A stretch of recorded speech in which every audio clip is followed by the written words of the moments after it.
It's time for the Spoony One! Wrestling Show!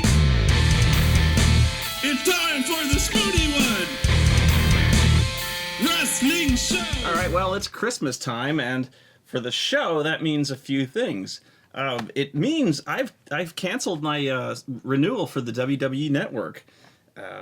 Mainly because Raw sucks. WWE sucks. You know, my last review, it takes a special kind of suckage to make me question my love of wrestling. You pretty much saw a broken man back there with how bad. I was going on about how bad Sting, not how bad Sting was, but how badly he was utilized. You know, and I think a lot of people misinterpreted, well, maybe not, but, you know, I just thought he could have been so much better used if one must use him. You know what I mean? It's like you have this legend, you have this legendary aura. You've got people who love him. I'm not a huge fan of the guy, but the people in my Pathfinder group, for instance, are huge marks for the guy. Can't wait to see the guy wrestle at WrestleMania, if he's going to. Can't wait. And even though I was going on and on about how, you know, the match probably won't be very good, you know, he's getting on, blah, blah, blah, doing my usual stuff, they didn't care. You know, they're like, we just want to have that moment. Shut the fuck up. And I go, I understand that. I do. But it's the same thing where people, same argument kind of where, you know, I can say I like a movie like Dread, or I can say I like a Red Brown movie or something like that. And they go, well, why do you like that and you don't like other movies that are just as schlocky, or that are, you know, I can point to another shitty Commando movie, you know, or something equally as stupid, and you're like, why do you like that and not like that? You're a hypocrite, you know. Or how can you point out flaws in a wrestling show? It's fucking wrestling. Who cares? You know, it's just because it's simple doesn't mean it can't be done well. Just because the premise on its head is silly, you've got a guy who dresses like the Crow with a baseball bat, doesn't mean you can't do it well. You know, you can still have this silly story and then tell it in an engaging way. I think you've got this legendary figure and you've got this aura around the guy, and they just did something boring with him, you know. Just because I'm not a believer in the guy, I just thought they had all this potential with the guy, and they wasted it. And worse, not only they wasted it, they ruined. Again, I'm not a believer in Dolph Ziggler, but in a way, they ruined what could have been his breakout moment. And are we talking about Dolph Ziggler right now? Not really. I mean, pardon me. In fact, the rumor I heard from the guy I have on the inside, Joey Numbers, is that pretty much the plans they have for Dolph Ziggler are they have no plans. What I'm hearing, and this is all hearsay, admittedly, is that they just thought it would be a nail biter to have kind of a fan favorite but perennial loser Dolph Ziggler be the last guy in a 3-on-1 beatdown. So you thought, really, he's the biggest loser on the team, so you thought they would probably lose. And so, yeah. I don't know what else to tell you. I don't think they had many plans for him beyond that. But I'm here to talk about NXT Takeover, Our Evolution, one of the dumbest fucking pay-per-view titles I've ever heard. Which answers the question, do I hate wrestling? And the answer is no. Because this is one of the best pay-per-views probably the best pay-per-view I've seen this year. one of the best. I'll say that. I'd have to, if not the best one, whatever. But it's great pay-per-view. I don't. Why do people feel the need to compare? Definitely a fucking great pay-per-view. Who needs to compare? Not like I'm gonna do a top 10 list. There's probably 2 great pay-per-views, and this was one of them. So fantastic pay-per-view. Big smile on my face over this one. So as a way to ring out the end of my WWE Network subscription, that would be a way to do it. Really, the one thing I would mourn about canceling my subscription is NXT. And if I can think of a way to find NXT anywhere else, I'll do it. Because that's the biggest loss. Really, all I ever did with the network is look up old pay-per-views. It certainly wasn't for fucking Raw. It was for NXT and old pay-per-views. It's all anyone ever did. It certainly wasn't for the original content, what little they produced. Yeah. Really sad times. So I'll talk mainly about the paper. It really is. I hate calling it special event. It really goes against the grain. But one wonders though if the network continues to have wheels, or if they will actually go to a pay-per-view style format, or they'll phase it out completely. It's been ingrained in the culture for so long. This Sunday on pay-per-view, it will be this Sunday on the special event. I think I've heard people say that now. Very strange. Although the NXT, this Sunday, our evolution. Where was I? Anyway, I will talk about that, and then, in a way, I have to compare this to Raw, which I forced myself to watch, and I had to force myself and sit there and watch for 3 hours. 3 hours. This is too much goddamn wrestling. 3. It's been that way for so long that it's been 3 hours. And Stone Cold Steve Austin brought that up in the podcast. It's 3 fucking hours. Wow. I got shit to do. And I procrastinate enough as it is. I've been trying to keep this fucking schedule of mine. And it's been helping. But I've been finding enough ways to break it as it is. The main one being right now, Christmas. I've been trying to get things ready for Christmas. I'm in the middle of dealing with a fucking. We're basically looking for a new place to live, looking for a bigger place to shoot. Trying to improve our situation here.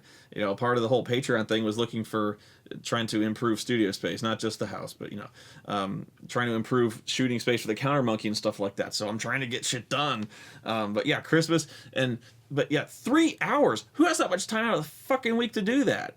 Plus, then you have SmackDown fucking main event. You think I'm gonna watch all that shit? Fucking SmackDown was the first thing I jettisoned off the fucking 3 hours of Raw. I'm trying to do work while I'm watching Raw, and then I get flack for not paying close attention to every single second of Raw. Jesus Christ. But yeah, and then they start choking Raw with special guest stars. And the guest hosts they have include such things as Larry the Cable asshole, Grumpy Cat,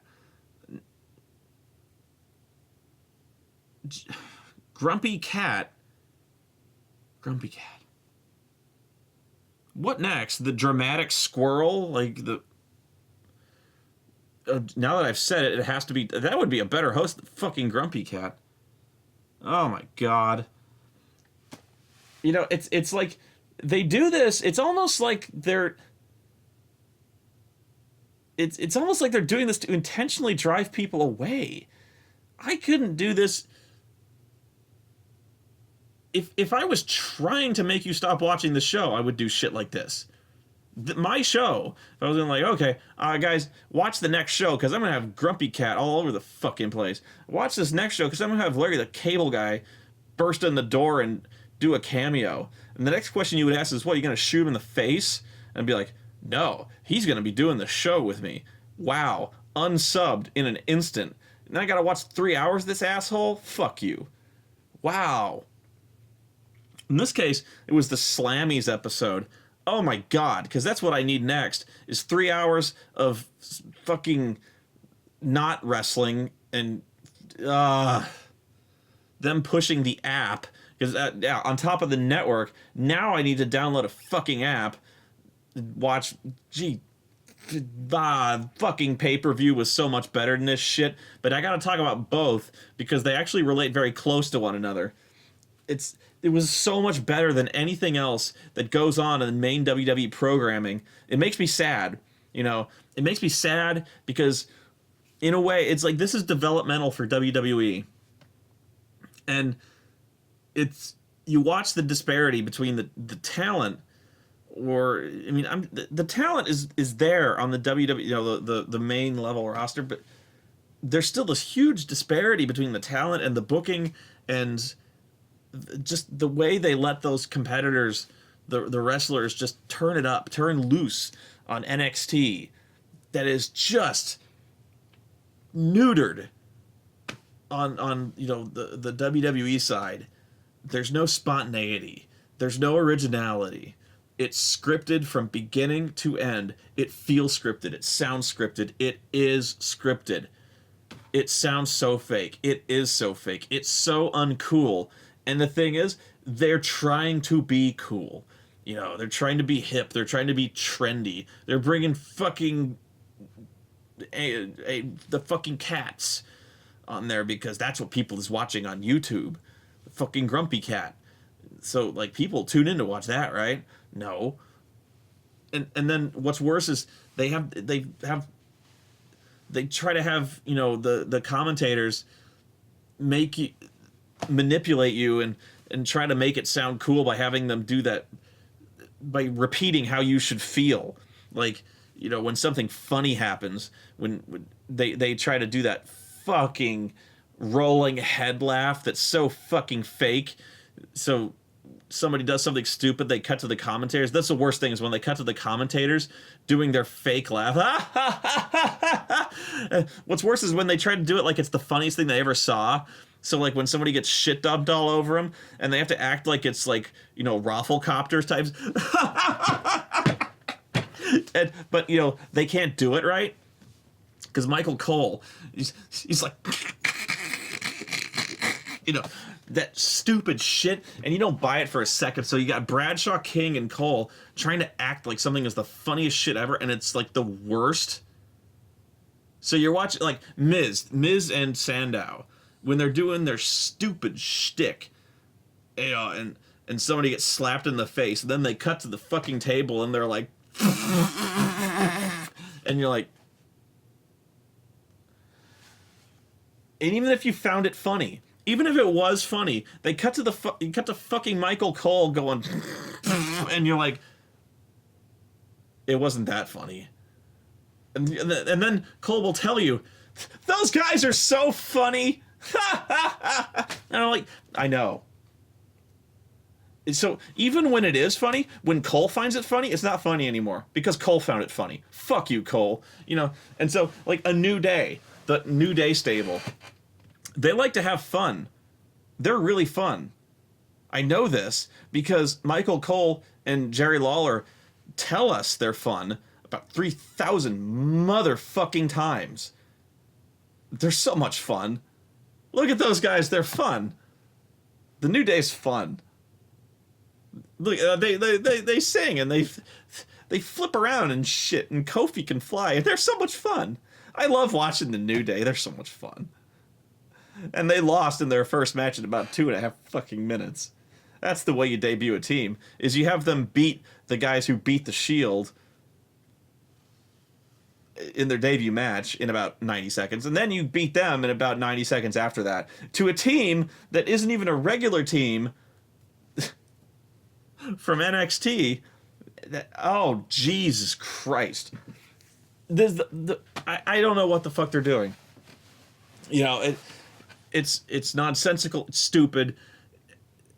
NXT is just like this beacon of hope.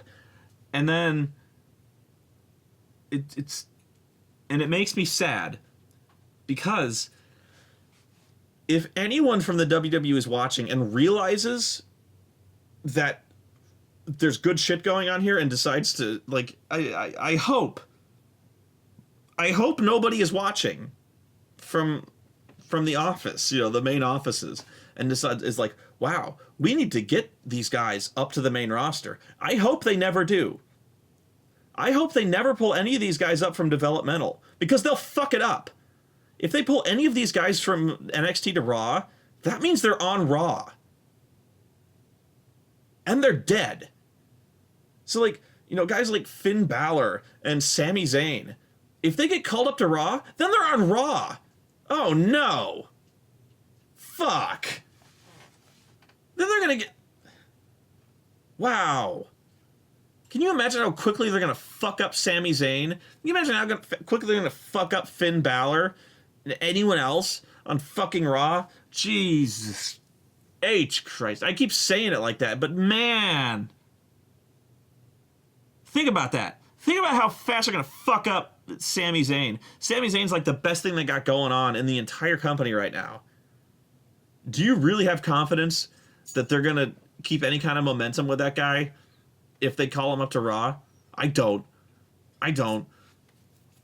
The best thing, they need to keep him. Man, that's such a scary thing to contemplate, is them bringing him up to the main roster. Wow.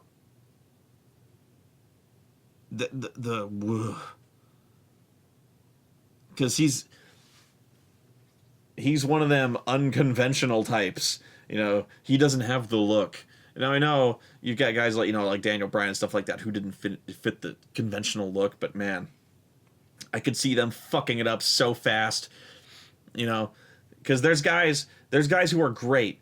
You know, there's guys they've called up who are not just as great, but like there's guys they've called up who are so great and they fucked it up. Yeah, you know what I mean. You know what I'm talking about. They job him out like crazy. Case in point is Charlotte Flair. You know, Charlotte fucking Flair, the NXT Women's Champion. This sent me around the fucking moon. They bring her on Raw to promote the special event, to promote the pay-per-view. They put her in a match against Natalya, who I don't even know if she's on NXT. She shows up there, but I don't know if she wrestles. I don't think so. So I think technically she's just a manager on NXT and she wrestles on Raw. So they put her in a match against Natty. Charlotte, NXT Women's Champion. And Charlotte loses clean in 3 minutes. Give or take. Charlotte just loses in a short match.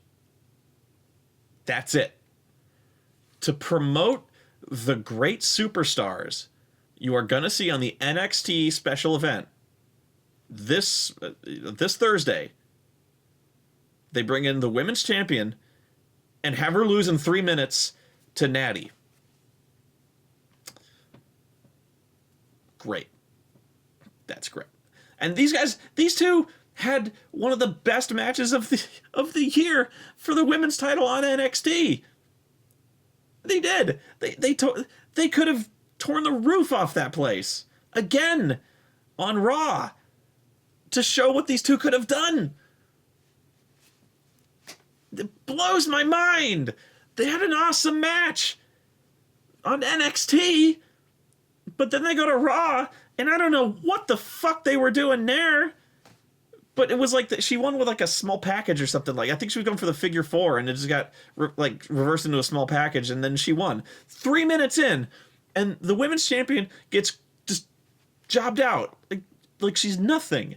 And they're like, yeah, well, tune into NXT Takeover and see more shit like that. See more shit like that loser Charlotte Flair, who ain't nothing. Have fun. What the fuck? What the fuck is that? Why would you do that? Wow. What is fucking monkey booking this shit? This is what I'm talking about. This is what I'm talking about. Who the fuck is booking Raw? Now I repeat my question to you. Do you have any fucking confidence in them calling up guys like Sami Zayn or calling up, Finn Balor, Hideo Itami? Yeah, not anymore. Not any fucking more. Now, I would love to see them call up Sami Zayn as the NXT champion and put him in a match with fucking Randy Orton or something like that. Yeah, I wonder who's going to win that one. Think about that for a second. Just do it. Yeah. Put him in a match against fucking Rusev. See who wins that one. Yeah, we'll see. Now, I mean, maybe at some point he'll get called up eventually, and maybe there's greatness in his future. But man, that's going to be a scary few months trying to see what'll become of him. Because wow, yeah, Charlotte Flair. I fucking raged. You're lucky. Wow. That was another example where if the camera was set up, it would have been about like 20 minutes of just like it probably would have gone viral. No, just incoherent glossolalia of swearing. I would have made up the most vile. It wouldn't have even been good swear words. It would have just been half finished. I say this. I stall on saying this about NXT Takeover because the contrast between this and Takeover is so key. You have to understand how dire the situation is on Raw. And it's not just because, I'm not saying that because this was just a competent show, that it was like a beacon, it was like a beacon of light in comparison. No, this was a great show that just humiliates everything that's happened on the main roster for months in the past. Worse, in light of the Slammies, in light of the matches of the year that they just finished announcing and gave a Slammy to, they proceed to put on a number of matches that eclipsed virtually every single one of those matches. Adrian Neville and Sami Zayn pretty much destroyed every single match on that list. Yeah. So let me talk about that one. The Slammies. I don't know. I don't know if the Slammies were chosen by fan vote. I think so. But I don't know if they actually followed the fan vote, or if it was one of those things where like, oh yeah, you can vote, and they just chose whoever it was because it seemed booked. The winners seemed booked because otherwise, Ziggler came out and talked about his win and shit like that. But that was another thing I talked about. So yeah, the match of the year came down to Shield versus Evolution 1. Bray Wyatt and John Cena Last Man Standing, which was a really good match, but it wasn't even the best Bray Wyatt match. Bray Wyatt versus Daniel Bryan was way better than that.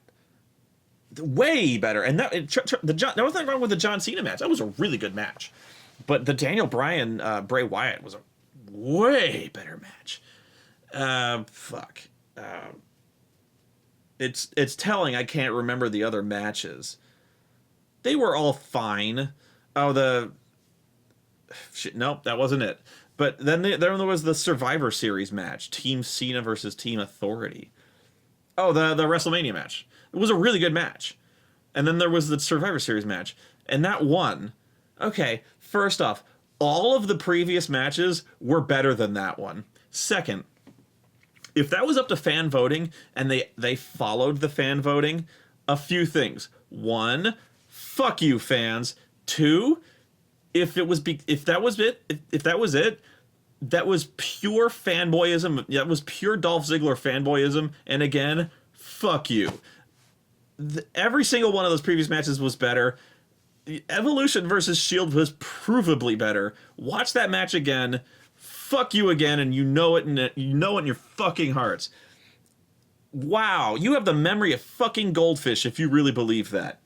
And that is not because I'm not a fan of Dolph Ziggler. That is so not true. You can argue the other matches as much as you want.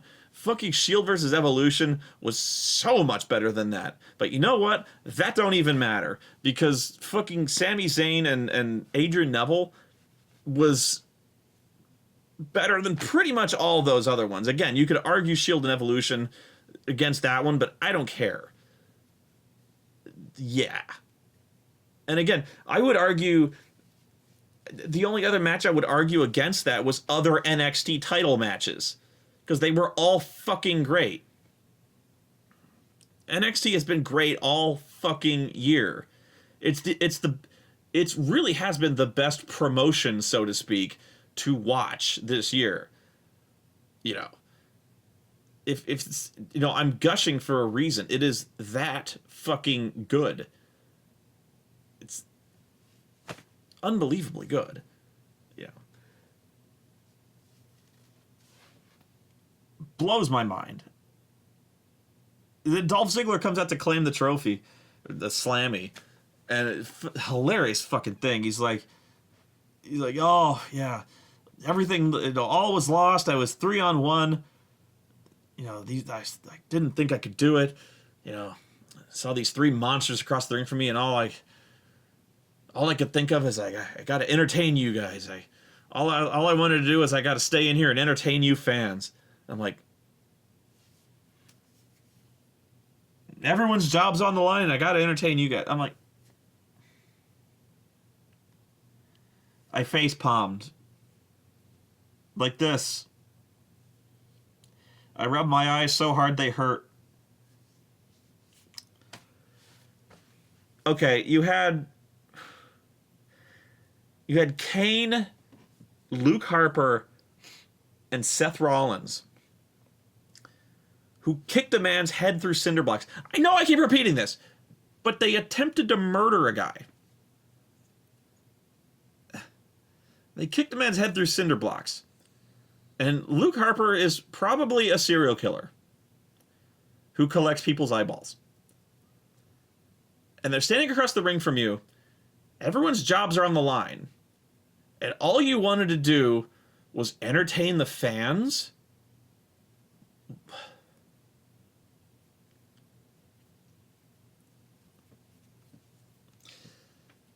I hate this. I hate Dolph Ziggler. I hate.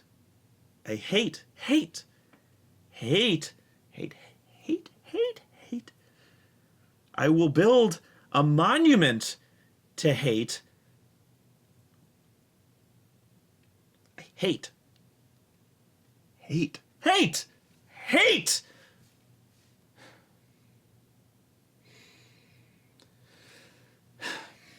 The Survivor Series match was not the best match of the year. No. Nor was Chris Jericho diving off the cage the oh my god moment of the year. I think that was the award by any. Okay, so again, a man getting his head kicked through fucking cinder blocks. That wasn't as extreme. That wasn't as shocking as a man diving off a cage onto people. Now, don't get me wrong. Diving off a cage is fucking unbelievably daring and suicidal and crazy. But then there's a man getting American history X'd through cinder blocks. If this were real, probably would be dead. We nearly saw a murder on international TV. But no, that wasn't not oh my god, that wasn't the big moment. Like, and that was a reason where I was kind of convinced this was staged. the stage wrestling. But no, that's where I was kind of convinced this wasn't up to like fan vote. Maybe, I don't know. But like Fandango comes out, and the new and improved Fandango, who is exactly like the old Fandango, except he dresses way worse, and they took away his old theme. So nobody can actually do the stupid dance that nobody ever does anymore. So I don't even know why they keep him around. And they're referencing the fact that he beat Chris Jericho at WrestleMania. Yeah, that helped him out a lot.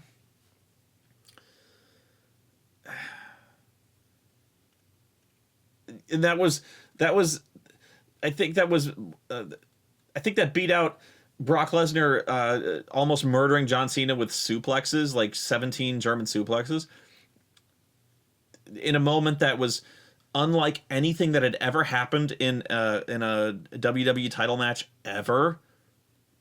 Seriously, that never happened before. Probably will never happen since. Never happen again. Now, in hindsight, it meant absolutely nothing. But in terms of an isolated moment, yeah, that was a legit oh my god moment. Yeah, looking back on, yeah, it means less than nothing. I know I said I was going to talk about the pay-per-view, but still, I got to talk about Raw, because fuck. Again, the contrast is key. And actually, this does... Okay, the last thing I want to say about this one was Dean Ambrose. You notice Dean Ambrose... It's not even Ziggler so much anymore. It's Dean Ambrose that is really getting on my tits. But the thing is, in this case, it's not Dean Ambrose's fault. The character, yeah. So, anyway, on SmackDown, which I had to go look this up because I don't watch fucking SmackDown. Like, I need another 2 hours of this shit in my life. So, on Raw, the last Raw, they're doing I believe it's a TLC match with Bray Wyatt and Dean Ambrose. So, Bray Wyatt's cutting his ridiculous promo, and I figured it out. I figured out what makes Bray Wyatt work and what doesn't make him work.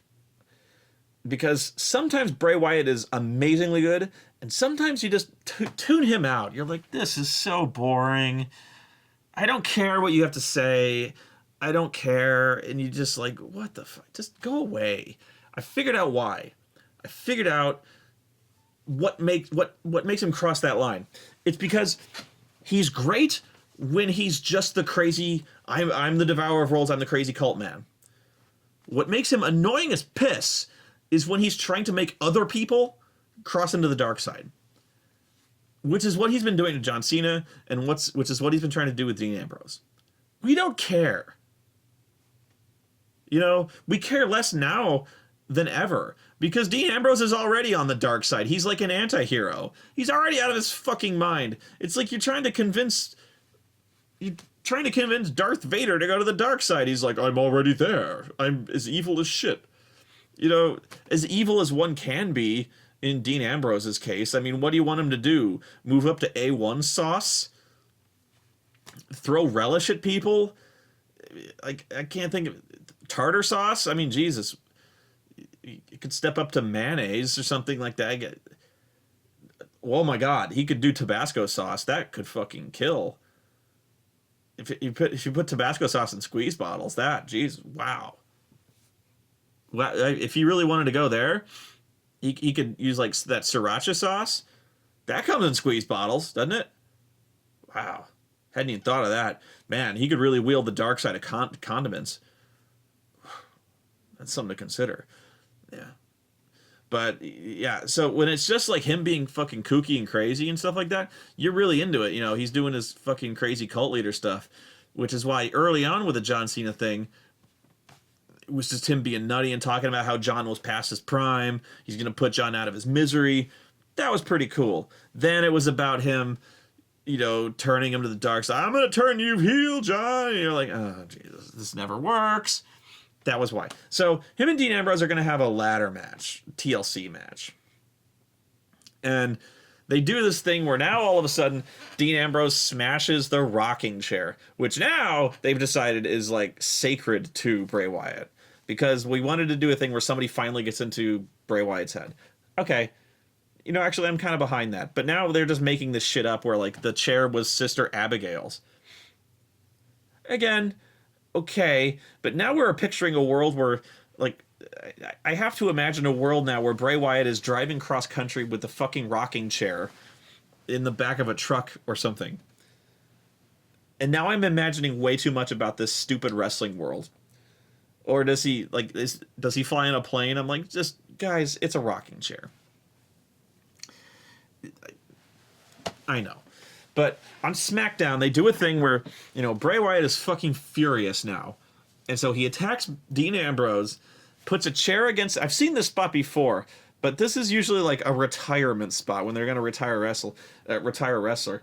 They put the chair against his throat, and then they slam the chair against the floor, so the chair, like, will crush his throat.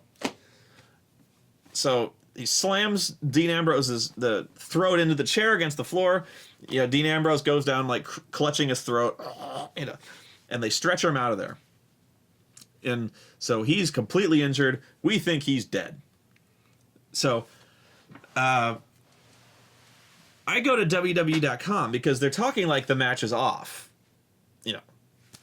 So, and I always like to do that anyway whenever they do an injury angle, you know. So they post an injury update on the pay-per-view from, I can't remember the doctor, but it's where I should know the name because he's the same doctor. I think he's the same doctor who treated CM Punk's MRSA, Dr. Nick, probably. So they said he had severe contusions to the front of his neck and a crushed trachea. That's what he said. Said he had a crushed trachea. And crushed trachea. Now, I'm no doctor. I play one on the internet. But correct me if I'm wrong. A crushed trachea is sort of lethal, isn't it? That's the sort of thing where, like, you sort of have to have, like, your throat, like, cut open and a hose put in there because your trachea has been crushed. There is a crushedness to it, and that air no longer is permitted inside. And that you can't just, like, it's not like a crazy straw where you just go crick and it is uncrushed. Your trachea is crushed. You're done. You're going to die. You're dead. I mean, it's not a question of whether you're going to wrestle again. It's a question of whether or not you're going to breathe again. So when a man takes a folding chair and puts it against your throat and rams it into the floor at Mach 4, you're going to die. You're going to die quickly. And you're going to die in agony. So when they go, crushed trachea, I'm like, wow, it's a miracle he's going to live. I'm amazed the paramedics were able to save his life. Because it is pretty much a miracle. He's going to make it to the pay-per-view, isn't he? And sure enough, on Raw, he comes back to beat Bray Wyatt's ass. And I'm so happy. I'm like, this is... He came back from a crushed trachea. This, trust me, okay. A crushed trachea has longer than a 7-day recovery time. Okay? Again, not a doctor, but I'm just going to go right out there and state that as a fact. Again, no, and this is we are talking about the same doctor who treated CM Punk's MRSA, probably. So take that for what it's worth. So we're probably right on track there. But the crushed trachea, so he you know, he might have a sore throat. You know, he might be wrestling with a sore throat. He's at a severe disadvantage at this point. He might want to take a lozenge. How much you want to bet, though, at the pay-per-view, he's going to be, like, working the throat. Like, you know, Bray Wyatt's going to be doing, like, neck breakers and, like, chin locks. He might do chin locks. I'm serious. Really. He's going to be working the trachea to get Dean Ambrose to submit. I'm not even joking. You're gonna hear the commentators saying, like, he's going to be working the crushed trachea to recrush his trachea, or as JR would say, larynx. Oh my god, this is gonna be so great. So, I don't know if that's better or worse. Probably, you know what? It's worse. I didn't think anyone could no sell John Cena's recovery from Brock Lesnar's beating at the hands of Brock Lesnar. Now, I don't know. See, the thing is, John Cena took less of a beating because he didn't get his trachea crushed, you know, which is lethal, probably. But on the other hand, John Cena did come back allegedly even stronger after a week to kill men on the same level as Brock Lesnar. You know, so, you know, as in he could suplex people and basically destroy them on the same level as Brock Lesnar. So there is the returned with renewed vigor. I don't know if Dean Ambrose can do that. But, you know, basically we have proven that Dean Ambrose is in the Weapon X program, or at least has a mutant healing factor, which is quite remarkable. So there is that. Now, one of the last pay-per-views I watched on the network was Great American Bash '09, I think, wherein I saw John Cena no-sell Death itself. There was a parking lot brawl between JBL and John Cena, where I saw John Cena get hit by a car, thrown inside it, where Bradshaw proceeded to douse the car in gasoline, which was then, he lit the car on fire, which was then engulfed by flame for about 20-25 seconds before they put it out. John Cena emerges from the car, pissed off. He's just like, motherfucker, and like you couldn't even pretend to be like coughing. Like, that should have, like, in the car he was probably like entirely, in real life he'd probably be safe, but like from a cinematic standpoint, you just no-sold that? Like, nothing? Really? Yeah. The only other thing I saw anything remotely like that was when Triple H got stuck in a car and they picked him up with this gigantic industrial forklift and like dropped it on the top of his head. And then he showed up, I think, next week, and he was perfectly fine. Like that, no man on earth could have survived that. I think Kane got pushed into a flaming dumpster, and he showed up perfectly fine. Anyway. So yeah, Dean Ambrose essentially has no-sold a crushed trachea. He might, like I said, he might have a sore throat. As long as he takes a Ricola, he'll probably be okay. But yeah, it's kind of infuriating. But what my point is, it's another part of the problem with WWE is that there's no perspective anymore with what is with what matters. Like, okay, let's go to Dolph Ziggler. I'm not picking on Dolph Ziggler. Dolph Ziggler was World Heavyweight Champion, believe it or not. He was. I know. But if you don't remember it, I don't blame you. But the reason I don't blame you is because it was for a very short period of time. And the reason for that was because he got injured. And the injury was because of a concussion. And the reason he got concussed is because he wrestles for shit. No, he bumps like a madman. And because he bumped like a madman, he got a concussion. But that was a long time ago. He's gotten better since then. He really has. But he got a concussion. It was very bad. And he wasn't going to be able to compete for a while. Therefore, he had to lose the World Heavyweight Championship to vacant. And that was that. He never got it back. I believe that was a Money in the Bank thing. So Because of the concussion, he lost the title.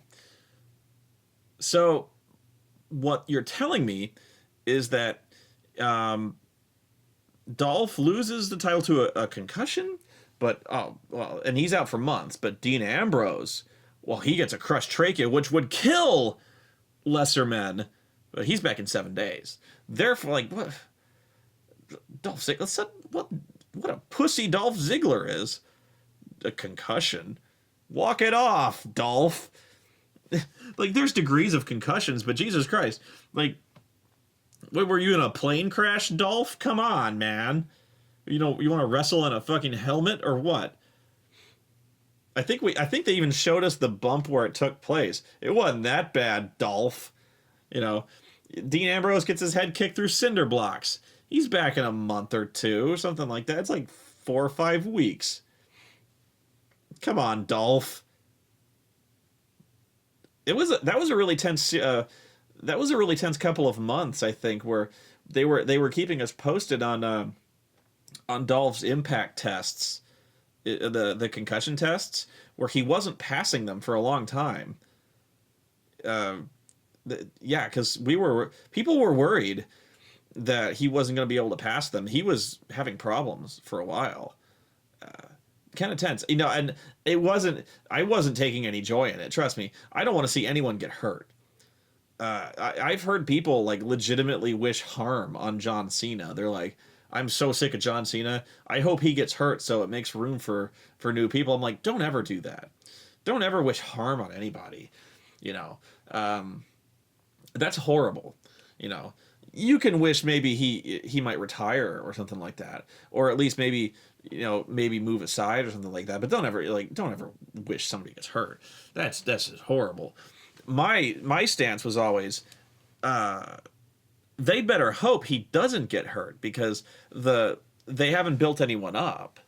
That's the risk they run, is if he gets hurt, they're gonna have problems. But yeah, the injury thing, we don't know what matters anymore. So when we're told somebody has a concussion, we're like, is that bad? You know, Dean Ambrose got a crushed trachea, and he's back in 7 days. You know, John Cena got suplexed 17 times, and he got stretchered out. I don't know if he got stretchered out, but that was one of the worst beatings we ever saw him take. John Cena got trapped in a flaming car, and he walked out of it, and it just pissed him off. You know, it's a comic book. You know, what counts? I don't know. None of us know. So it's impossible to care. It's not that we don't know it's fake, but we don't know what the perspective is. So when Daniel Bryan gets tombstoned like 5 times, twice on steel steps, twice on the outside mat, once on the fucking table, he was back within like a week, 2 weeks. But then a week later, he announced he had like a bad shoulder, and then he couldn't defend the title. We're like, I don't know. None of us know what's going on. You know, none of us know what matters, what doesn't matter. You know, so, and, okay, so now let me go to the pay-per-view, finally. Sorry, but this does tie into things. And actually, I took notes in my little black book of conquests. Because after the first match, let me back up. Let me go forward, then back up. They had a new commentator on the announce team, Corey Graves, who I will admit, I don't know much about Corey Graves. I know he is a wrestler, but I don't remember any of his matches. I'm so sorry, Corey. But Corey Graves is on the announce team. And just after Kevin Steen's match, the debuting Kevin Steen as Kevin Owens, they go to the announce desk, where there's the 3 announcers, and Corey Graves says that the doctors have advised him, due to he's had a number of concussion problems, and the doctors have advised him it's time to hang up his boots and stop wrestling. And so the WWE has allowed him to try his hand at play-by-play at the commentator's booth. And so between these matches at NXT Takeover, he essentially announced his retirement due to concussions, which was extraordinarily sad. You know, that was really tragic to hear, that the man, because of at such a young age, really, you know, I probably basically my age or younger, because of just numerous concussions because of what he does, was forced to retire. But just concussions? Try a crushed trachea, you pussy. You know. But concussions are fucking serious. Really fucking serious. Now, it sounds like I'm lecturing, and I kind of am, but you can't throw this shit around like it doesn't matter, because it does. This shit used to matter. You know, you didn't used to do this stuff. You didn't used to kick someone's head through cinder blocks unless you were planning on putting that guy out for a long time. You didn't used to slam some guy's trachea into a chair unless you were planning to put that guy out for a long time. You didn't use it as some transitional thing to bring the guy back just to make the guy mad. It's turned into a fucking cartoon. Because now you've got this guy who's announced a life-changing event. His job is over. His career is over. And he's joining a commentary team. And it's fine. But he's basically... his old life is over because of concussions. So this is real life, and then there's the wrestling life. And so, you know, that bothers me. That really bothers me a lot.